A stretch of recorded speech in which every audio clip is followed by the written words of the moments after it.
Le premier colloque Entreprendre avec l'Afrique au XXIe siècle a eu lieu à Debouville, Val-de-Reuil et Louviers. Durant 2 jours, l'agglo a accueilli plus de 300 personnes venues de France et d'Afrique. Débats, réflexions et échanges fructueux ont rythmé le colloque.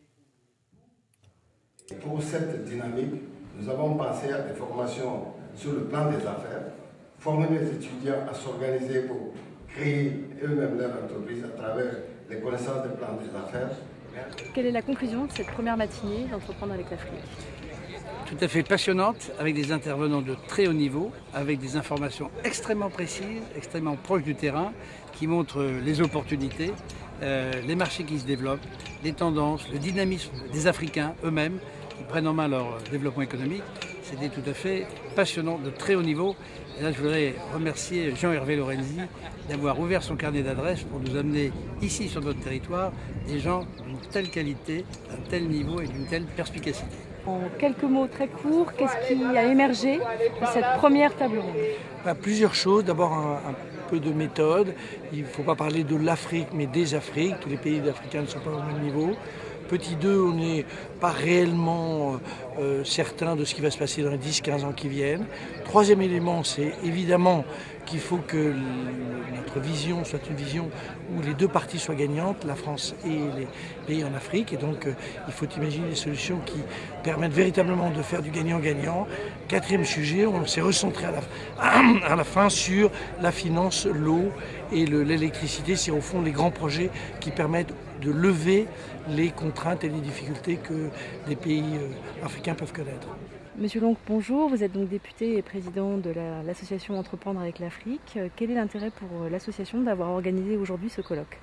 On se rend compte de l'intérêt quand on voit tous ceux qui se sont rassemblés pour faire en sorte que cette association existe et que ce colloque, que je n'appellerai pas colloque, d'ailleurs ce sont des rencontres, ce sont des échanges, ce n'est pas un colloque savant, ce sont vraiment des interventions qui permettent aux uns et aux autres de réagir et d'aller de l'avant.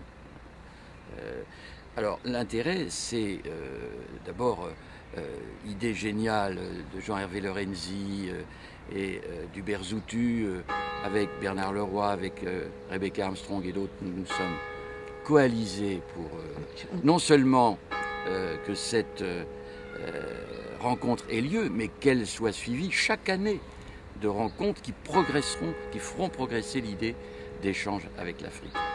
Et nous saisissons ce moment parce que, au-delà de la division un peu ridicule entre les afro-pessimistes et les afro-optimistes, il y a des perspectives vers l'Afrique, quels que soient ses défis, ses handicaps.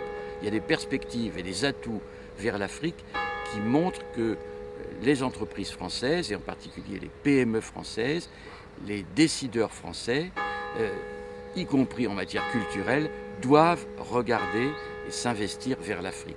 Et nous voulons, de cette manière, avoir une stratégie du gagnant-gagnant, c'est-à-dire que la France a tout à gagner à porter son regard vers l'Afrique, et l'Afrique a tout intérêt aussi à faire en sorte que la France soit présente, mais pas du tout comme elle l'était autrefois dans ce qu'on a appelé la France-Afrique. Alors Monsieur Zoutu, quel est l'intérêt d'organiser aujourd'hui ce colloque Entreprendre avec l'Afrique du XXIe siècle? L'intérêt est de permettre à des entrepreneurs de pouvoir se rencontrer, entrepreneurs africains et français. Et ce qu'on a souhaité en mettant en place ces assises, c'est tout simplement rompre aussi avec l'idée qu'ici en France on fait de l'Afrique, sachant quand même que l'Afrique est le devenir du développement économique mondial et qu'il est fort intéressant et fort important pour nous, Français, de demander à la France de ne pas louper, de ne pas rater ce train.